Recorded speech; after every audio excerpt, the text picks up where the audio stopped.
सभी लोग जयकारा लगाएंगे। बोलिए सदगुरु कबीर साहेब की, सदगुरु अभिलाष साहेब की, संत समाज की, भक्त समाज की बहुत बहुत धन्यवाद।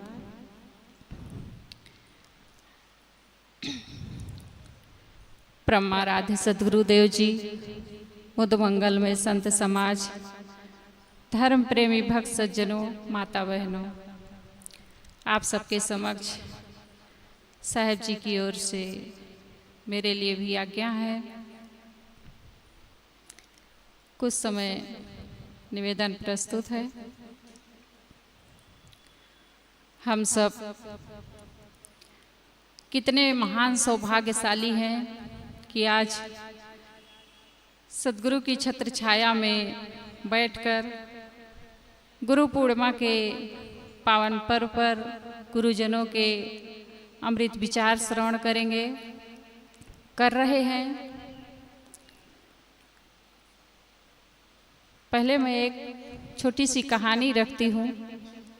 आप लोगों ने कई बार उसको सुना होगा, फिर से केवल याद दिलाना है।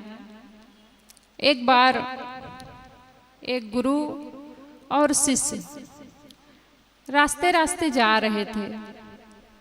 जंगल था। थोड़ी देर बाद थक गए चलते चलते, पैदल का जमाना। तो गुरु और शिष्य दोनों आराम करने लगे। एक कुआं था, वहीं पर बैठे और आराम करने लगे। शिष्य को नींद आ गई, सोने लगा। इतने में एक सर्प आता है और शिष्य के शरीर में कहीं काट देता है, गला में या कहीं। गुरु बैठे देख रहे थे। गुरु संत लोग हमेशा अपने पास एक चाकू रखते हैं फल वल खाने के लिए। हमेशा उनके पास चाकू रहता है। कहीं सफर में रहते या कहीं रहते हैं तो एक चाकू रखते हैं। तो संत अपना चाकू निकाले, गुरु अपना चाकू निकाले और शिष्य के उस जिस भाग पर सर्प काटा था उसको सोचे काट के निकाल दूं, खून निकाल दे, कुछ जहर निकल जाएगा। गुरु उसको काटने लगे। शिष्य आंख खोल कर देखा, आंख खोल कर देखा और फिर बंद कर लिया। गुरु जब अपना कर चुके चिकित्सा तो शिष्य उठ के बैठ गया। गुरुदेव ने पूछा कि बेटा, मैं तुम्हारे शरीर पर चाकू ले करके काट रहा था और तुमने आंख खोल कर देखी और फिर बंद कर लिया। आप घबराए नहीं, विचलित नहीं हुए, परेशान नहीं हुए हमें देख करके? शिष्य ने कहा, गुरुदेव मुझे पता था कि गुरुदेव जो कर रहे होंगे वो अच्छा ही कर रहे होंगे, वो मेरे हित में होगा। मुझे पूरा विश्वास था। कहीं तुम्हें नहीं लगा कि मैं तुम्हारा गला काट रहा हूँ? शिष्य ने कहा, मुझे लगा कि कोई गलत अंश है, उसको गुरुदेव काट के निकाल रहे हैं। हम सब अपने भीतर झांकें। क्या हम लोगों के भीतर भी ऐसा समर्पण गुरु के प्रति अपने है? हम सब भी ऐसी सच्ची निष्ठा से, ऐसे समर्पित भाव से, ऐसी श्रद्धा से हम सब गुरु की भक्ति करते हैं? गुरुदेव हमें एक शब्द अगर डांट देते हैं तो हम लोग रूठ जाते हैं। हम लोग गए थे गुरु जी के यहाँ, गुरु जी तो ठीक से बोले नहीं, बात नहीं किए या हमें डांट दिए। ऐसा क्यों होता है? हमारे पास समर्पण नहीं है, श्रद्धा नहीं है। जहाँ श्रद्धा होती है, जहाँ समर्पण होता है, वहाँ ऐसे विचार हमारे मन में नहीं आते हैं। हम सब कितने सौभाग्यशाली हैं कि ऐसे महान सदगुरु को पाए हैं। सदगुरु अभिलाष साहेब जैसे महान आत्मा को हम सब पाए हैं। आज वर्तमान में गुरुदेव जी को हम सब सोचे, हमारे पारक सिद्धांत में मैं किसी गुरु का अपमान नहीं कर रही हूँ, लेकिन हमारे साधु समाज जैसा हमारे गुरुदेव जी के सानिध्य जैसा और कहीं सानिध्य हमें नहीं मिल सकता है। ऐसी साधना, ऐसा जो शिष्टता, जो सदाचार हमारे समाज में सीखने को मिलता है, मुझे तो नहीं लगता है कि और कहीं मिल सकता है ऐसा। हम सब गुरु के शरण में आए हैं। गुरु के प्रति हमारे भीतर भक्ति होनी चाहिए, समर्पण होनी चाहिए, श्रद्धा होनी चाहिए, तभी गुरु भक्ति का फल हम सबको मिल सकता है। तभी हम सब गुरु से कुछ ज्ञान प्राप्त कर सकते हैं। कहा गया है गुरु समान दाता नहीं, याचक शिष्य समान, तीन लोक की संपदा सो गुरु दीन ही दान। गुरुदेव जी ने ऐसा दान हम सबको दिया है कि जो कभी चुकने वाला नहीं है, उसको कोई बांट नहीं सकता, उसको कोई लूट नहीं सकता, वो कभी मिटने वाला नहीं है। ऐसा अमर दान हम सबको मिला हुआ है। आत्मज्ञान, शांति का दान, सद्ज्ञान का दान, गुरु भक्ति का दान, निर्भयता का दान, ऐसा दान और कहीं मिलने वाला नहीं है। हम लोग तो भौतिक दान करते हैं, लेकिन गुरुदेव जी ने ऐसा दान दिया है हम सबको कि जो कभी हम सबके पास से चुकने वाला नहीं है, मिटने वाला नहीं है। मीरा ने गाया है, पायो जी मैंने राम रतन धन पायो, वस्तु अमोलक दी मेरे सतगुरु, कृपा करी अपनायो, पायो जी मैंने राम रतन धन पायो। गुरुदेव जी ने वो राम रतन रूपी धन हम सबको दिया है, और उस धन को हम सबको बरकरार बनाए रखने के लिए सदैव गुरु की शरण में रहना पड़ेगा, उनकी शरण में लगना पड़ेगा, उनके प्रति श्रद्धा होनी चाहिए, समर्पण होना चाहिए, तभी हम सब वहाँ तक पहुँच सकते हैं। और वहाँ तक पहुँचने का और कोई रास्ता नहीं है। जब तक हम सब संत गुरुजनों की शरण में नहीं लगेंगे, उनके बताए अनुसार चलेंगे नहीं, गुरु के बताए अनुसार जब तक उस रास्ते पर हम सब चलेंगे नहीं, तब तक इसका फल हम सबको प्राप्त होने वाला नहीं है।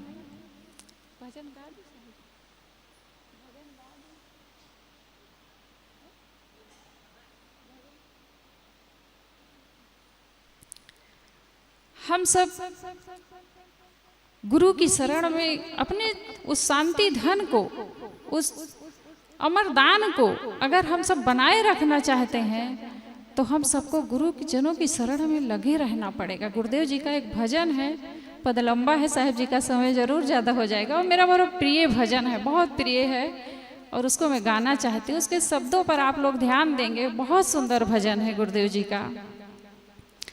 दया निधि जी दया कीजिए, मुबारक दिन मेरा हो, मुबारक दिन ये मेरा हो। दया निधि जी दया कीजिए, मुबारक दिन ये मेरा हो, मुबारक दिन ये मेरा हो। दया करना है गुण तेरा, इसी से दृष्टि फेरा हो, इसी से दृष्टि फेरा हो। अहो क्या चांदनी झलकी, निरीक्षा शांति महता की।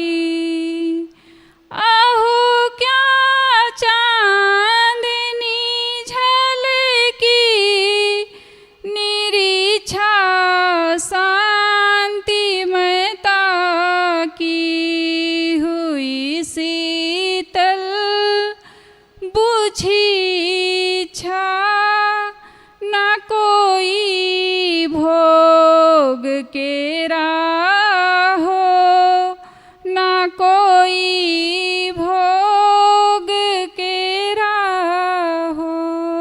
दया निधि जी कीजे मुबारक दिन ये मेरा हो, मुबारक दिन ये मेरा हो। प्रबल दुख दोष दृष्टि में रहे वृत्ति सदा मेरी, प्रबल दुख दोष दृष्टि में रहे वृत्ति सदा मेरी हो। सोते ऊँघते जागृत और रजनी दिन सवेरा हो, और रजनी दिन सवेरा हो। दुखन तन मन की स्मरणा हो, पग पग वेग धारा से। दुखन तन मन की स्मरणा हो, पग पग वेग धारा से। नागो मन रस कभी लेवे, अटल ध्येय मेरा हो, अटल ध्येय मेरा हो। दयानिधि जी दया कीजे मुबारक दिन ये मेरा हो, मुबारक दिन ये मेरा हो।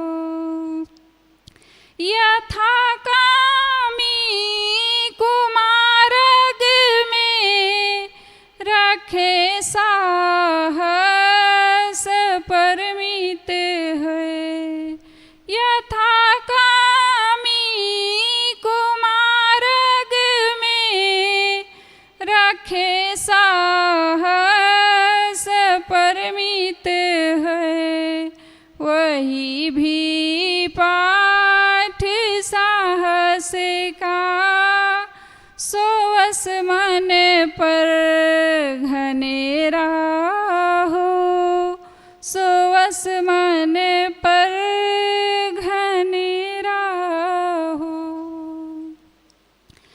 भला कैसा सुहावन दिन गुरु बल प्राप्त हम सबको, भला कैसा सुहावन दिन गुरु बल प्राप्त हम सबको।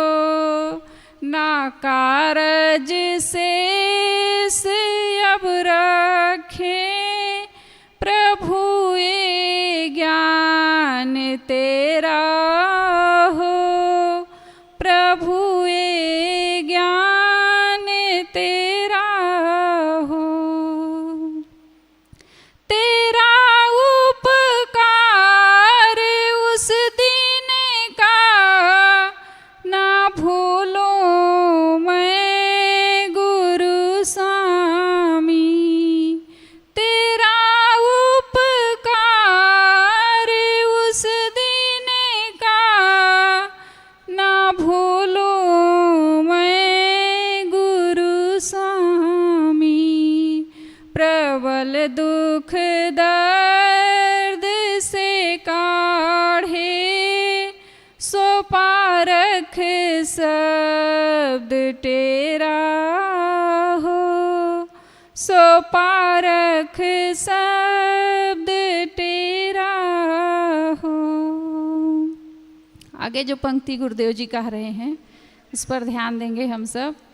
मिटाए गर्ज सब जग की, जिलाए बोध अमृत दय। मिटाए गर्ज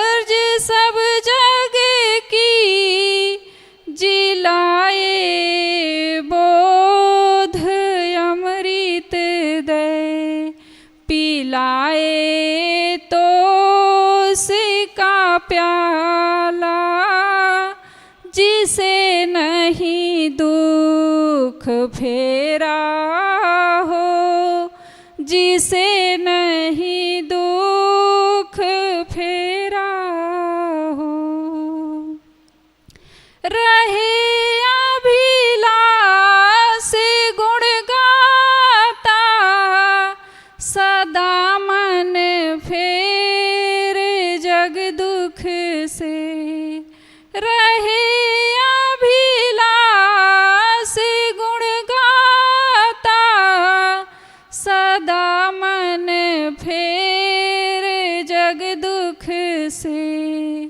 मुबारक हो, मुबारक हो, मुबारक दिन ये मेरा हो, मुबारक दिन ये मेरा हो। दया करना है गुण तेरा, इसी से दृष्टि फेरा हो, इसी से दृष्टि फेरा हो। दया निधि जी दया कीजे, मुबारक दिन ये मेरा हो, मुबारक दिन ये मेरा हो। गुरु पूर्णिमा के पावन अवसर पर गुरुदेव जी से उनके चरणों में यही प्रार्थना है, वंदना है कि गुरुदेव जी का सानिध्य, उनका आशीर्वाद सदैव हमारे ऊपर बना रहे, ताकि हम अपने साधना पथ पर सदैव एक रस चल सकूं और अपने साधना में सफल हो सकूं। बस इन्हीं शब्दों के साथ मैं अपनी वाणी को विराम देती हूँ। बोलिए सद्गुरुदेव की जय।